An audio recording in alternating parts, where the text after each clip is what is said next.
My fiancé stands in my kitchen, holding his phone so tightly his knuckles turn white. His eyes don't look angry, they look hurt. "I need to ask you something," he says quietly. I force a smile. "What's wrong?" He swallows. His voice barely comes out. "Is there something about your past that your stepfather thinks I deserve to know before I marry you?" My chest locks. I stare at him, my mind racing, trying to understand what he's talking about, until I realize only one person would do this. And suddenly, I know my engagement party in 2 days isn't going to happen the way anyone expects. My name is Madison Reyes. I'm 26 years old, and I'm telling this because the people who tried to destroy my future didn't realize I had already prepared for them. I grew up in Mesa, Arizona, in a small beige house that always felt too quiet. My real father left when I was 6. I barely remember his voice, just the smell of his aftershave and the way he used to lift me onto his shoulders. 2 years later, my mother married Daniel. Daniel never raised his voice, he never hit anyone, he never did anything obvious enough to make people question him. That's what made him dangerous. He controlled everything quietly. What we ate, where we went, how my mother dressed, how I spoke. "Respect matters," he would say calmly whenever I disagreed. Respect to him meant obedience. By the time I turned 18, I knew one thing clearly. I had to leave. I worked 2 part-time jobs during community college, saved every dollar, and eventually transferred to Arizona State University. I moved into a tiny apartment with peeling paint and broken air conditioning, but it was mine. For the first time in my life, I could breathe. My mother rarely called. When she did, Daniel was always in the background. "You should visit more," she'd say. I knew she meant, "Daniel thinks you should visit more." I didn't. Instead, I built my own life. After graduation, I got hired as a junior marketing assistant at a small tech company in Tempe. The pay wasn't amazing, but it was enough. I bought my own used Honda Civic. I decorated my apartment with cheap furniture from Facebook Marketplace. I was free. And then, 2 years ago, I met Logan Pierce. We met at a friend's birthday party. He spilled soda on his own shoes and laughed about it like it was the funniest thing in the world. He wasn't polished or perfect. He was real. He worked as a mechanical technician, fixing industrial equipment. His hands were always rough, his smile always easy. On our 3rd date, he told me, "You always look like you're waiting for something bad to happen." I didn't know what to say, because he was right. But over time, that feeling started to fade. Logan made me feel safe in a way I'd never experienced before. He didn't control me, he didn't judge me, he didn't demand anything. He just stayed.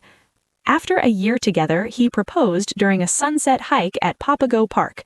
It wasn't fancy. He just got nervous halfway through the trail and stopped walking, and said, "I can't wait anymore." I said yes before he even finished asking. For the first time, I allowed myself to imagine a future, a peaceful one. We planned a small engagement party at a rented backyard space in Scottsdale. Nothing extravagant, just friends, some family, and a barbecue.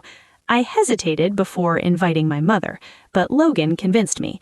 "They're your family," he said gently. "They should be there." So I called her. She sounded overly excited. "Oh, Madison, of course we'll come," she said. In the background, I heard Daniel's voice, low, calm, watching. 2 weeks later, they arrived at my apartment for dinner. Daniel walked in like he owned the place, scanning everything. The furniture, the walls, Logan. He smiled politely.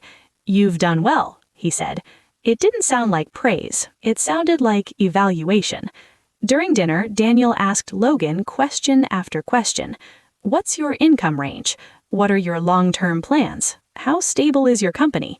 Logan answered respectfully, but I could see the tension in his shoulders. My mother barely spoke. She just watched Daniel.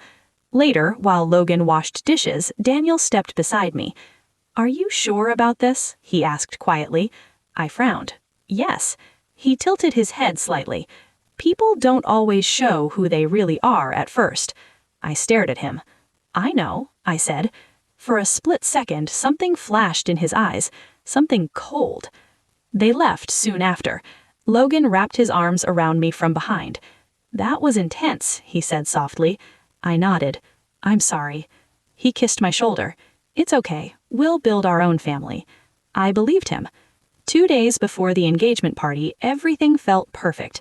I left work early to pick up decorations. My trunk was full of string lights and boxes of disposable plates. When I got home, Logan was sitting at the kitchen table, staring at nothing. His phone lay face up beside him. He didn't greet me, didn't smile. My stomach tightened. "Hey," I said carefully. He looked up slowly. His eyes looked different. Not angry, wounded. "I got a call today." My chest tightened. "From who?" He hesitated. "From your stepfather." The room felt smaller. I forced a smile. "What did he want?" Logan didn't laugh. He just watched me. "He said there's something about you, something you've been hiding." My hands went cold. "That's ridiculous," I said quickly. Logan nodded slightly. "He also said your mother confirmed it."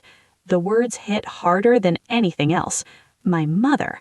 I opened my mouth, but nothing came out. Logan stood slowly and walked closer. Not threatening, just careful, like he was afraid of what he might hear. He stopped in front of me, and then he asked the one quiet question that changed everything. "Madison," he said softly, "what did they mean?" For a moment, I couldn't breathe. My mind raced through every possibility, every memory, every mistake I had ever made. But there was nothing that deserved this kind of accusation. "I don't know," I whispered. Logan watched my face carefully, like he was searching for something hidden behind my eyes. "I didn't believe him," he said, "not right away." Not right away. The words hurt more than I expected. "But then," he continued slowly, "your mom texted me." My stomach dropped. "What did she say?" He picked up his phone and handed it to me. The message was short. "You deserve honesty before making a lifelong decision." That was it. No explanation, no details, just doubt. My hands trembled as I gave the phone back. "This doesn't make sense," I said. "They've always tried to control me, but this is different." Logan stayed quiet, and that silence scared me more than anything. "Do you believe them?" I asked. He exhaled slowly. "I believe you, but I also believe they think they're telling the truth." I sat down across from him, my mind spinning. Daniel never did anything without a reason. He wasn't emotional, he was strategic. This wasn't random. This was intentional. "I need to know exactly what he told you," I said. Logan hesitated. "He said you've lied about your past, that you left home for a reason you never told me." My chest tightened. I had told Logan the truth. Mostly. "I left because Daniel controlled everything," I said, "because I couldn't breathe there." Logan nodded. "I know." But his eyes still carried uncertainty. That's when something inside me shifted. Daniel didn't expect me to fight back. He expected me to panic, to beg, to fall apart. Instead, I reached for my phone. "I'm calling my mom," I said. Logan didn't stop me. She answered on the second ring. "Madison?" she said, her voice careful. "Why did you text Logan?" I asked immediately. Silence. Then, "Because he deserved to know." My heart pounded. "Know what?" Another pause. "You should ask Daniel," she said quietly. Anger surged through me. "No," I said firmly. "I'm asking you." Her voice trembled. "He told Logan something serious." "What?" "I can't say." The line went silent for a moment. Then she added softly, "He said it was the right thing to do." I closed my eyes. Of course he did. Daniel always believed he was right. I hung up without another word. Logan leaned against the counter, watching me. "What now?" he asked. I stared at the floor. Daniel had spent my entire life controlling the narrative, deciding who I was, deciding what people believed about me. Not this time. "I'm going to talk to him," I said. Logan frowned. "Are you sure that's a good idea?" "No," I admitted, "but I'm sure it's necessary." That night, I barely slept. I kept replaying every interaction with Daniel over the years, every subtle insult, every quiet manipulation. He never attacked directly. He planted seeds, doubt, fear, control, and now he had planted one inside Logan. The next morning, I drove to my office but couldn't focus. My computer screen blurred in front of me. Finally, I opened my email and requested the rest of the week off.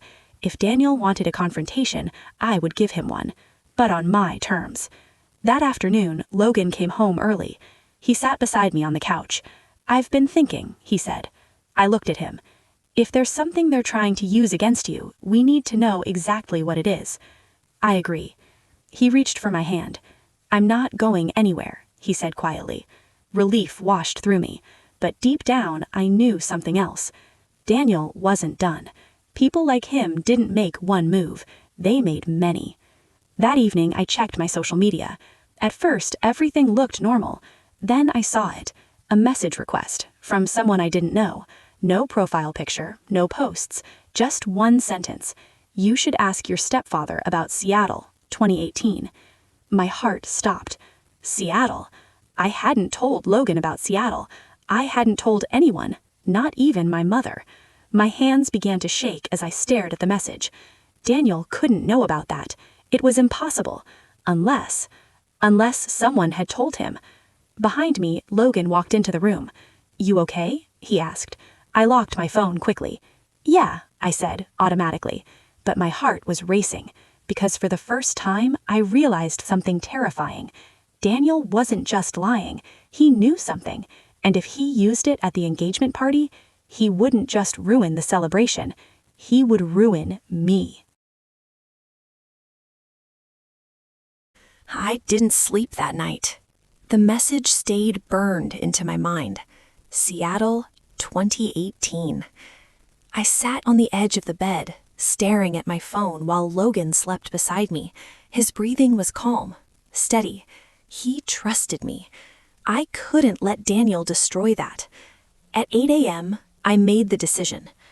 "I'm going to my mom's house," I told Logan. He looked at me carefully. "Do you want me to come?" I shook my head. "No, he wants control. If you're there, he'll perform. I need the real version of him." Logan hesitated, then nodded. "Call me if anything feels wrong." I promised I would. The drive to my childhood home in Mesa felt longer than I remembered. Every street carried memories I had spent years trying to forget.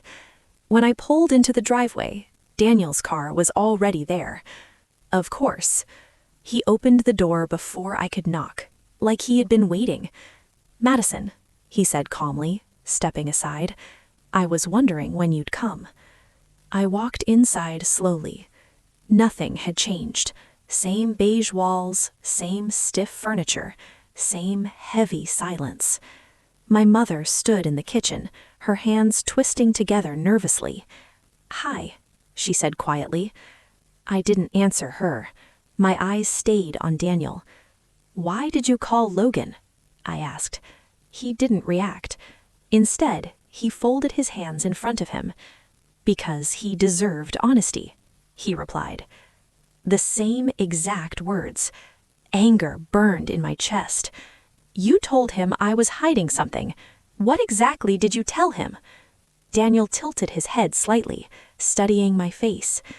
"I told him," he said slowly, "that you weren't as innocent as you pretend to be." My pulse pounded. "Innocent?" I repeated. "I never claimed to be anything." He smiled faintly. "No," he said. "You claimed to be honest." My mother whispered, "Daniel." He ignored her. I stepped closer. "You don't get to interfere in my life," I said firmly. "Not anymore." His expression didn't change. "I'm protecting him," he said, "from making a mistake." "A mistake?" I laughed bitterly. "You mean loving me?" Daniel's eyes hardened slightly. "I mean trusting someone who ran away and never explained why."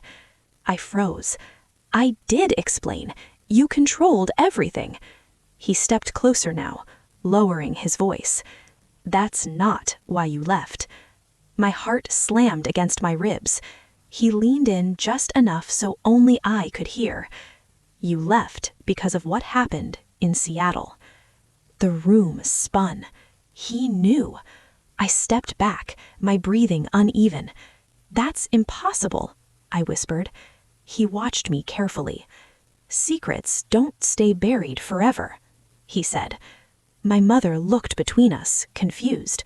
What is he talking about? Neither of us answered. Daniel reached into his pocket slowly. Then he pulled out his phone. "I didn't want to do this publicly," he said calmly, "but if you insist on marrying him—" He turned the screen toward me. I felt the air leave my lungs, because on his phone was a photo from Seattle, a photo no one was ever supposed to have. And suddenly, I realized Daniel wasn't just trying to scare me. He was preparing to expose me in front of everyone I loved. My hands went numb as I stared at the photo on Daniel's phone. It was taken outside a small apartment building in Seattle. The streetlight above me cast a pale glow across my face. My hair was shorter then. My expression looked empty. Lost. I remembered that night. I remembered everything. Daniel watched my reaction carefully, like he was studying the exact moment I broke. "You never told him," he said quietly. My mother stepped closer. "Madison, what is that?" I swallowed hard. Before I could answer, Daniel spoke again. "You disappeared for 3 months in 2018, he said. "You told everyone you were traveling, finding yourself." He paused. "But that's not what happened." My chest rose and fell unevenly. He wasn't wrong, but he didn't know the truth either. "You don't know anything," I said. His jaw tightened slightly. "I know enough," he replied. "Enough to stop this engagement before he ruins his future." Something inside me snapped. Not fear, clarity. Daniel thought secrets meant weakness. He had spent my entire life using silence as a weapon. But silence only worked if I stayed quiet. I pulled out my phone. His eyes narrowed. "What are you doing?" I tapped Logan's name. Daniel stepped forward. "You don't need to involve him." I looked straight into his eyes. "Yes," I said. "I do." Logan answered immediately. "Madison?" "I need you to come to my mom's house," I said. My voice shook, but I didn't stop. "Right now." He didn't hesitate. "I'm on my way." Daniel exhaled sharply. "This isn't necessary." "It is," I replied. We waited in silence. My mother sat down slowly, her face pale. Daniel stayed standing, calm on the outside, but I could see it now, the tension in his shoulders, the loss of control. 30 minutes later, Logan walked through the door. His eyes moved between us quickly. "What's going on?" Daniel stepped forward smoothly. "I'm glad you're here," he said. "You deserve to see this." He held up the photo. Logan looked at it confused. Then he looked at me. I forced myself not to look away. "Yes," I said. "I went to Seattle." Silence filled the room. "I left because I was falling apart. I was having panic attacks every day. I couldn't breathe. I couldn't think. I couldn't live under his control anymore." My voice cracked, but I kept going. "I didn't tell anyone because I was ashamed. I thought it made me weak." Logan's expression softened. Daniel frowned slightly. "That's not the full story," he said. I turned toward him. "No," I said calmly. "It is." For the first time in my life, I didn't feel small in front of him. I left to survive, not to hide something shameful, but to escape someone who made me feel like I was nothing. My mother began to cry quietly. Daniel's calm expression started to crack. "He deserves stability," Daniel insisted, looking at Logan, "not someone unstable." Logan didn't answer him. He walked toward me instead. Then he took my hand. His grip was steady. "I asked you one question," he said softly. I nodded. "And now I have my answer." Daniel's face hardened. "You're making a mistake," he said. Logan shook his head. "No," he replied calmly. "You did." The words hung in the air. Daniel had expected shame. He had expected silence. He had expected control. Instead, he had exposed the truth that finally freed me. 2 days later, at our engagement party in Scottsdale, Daniel and my mother didn't come, but Logan stood beside me under the string lights, holding my hand as our friends cheered. And for the first time in my life, Daniel had no power over my story.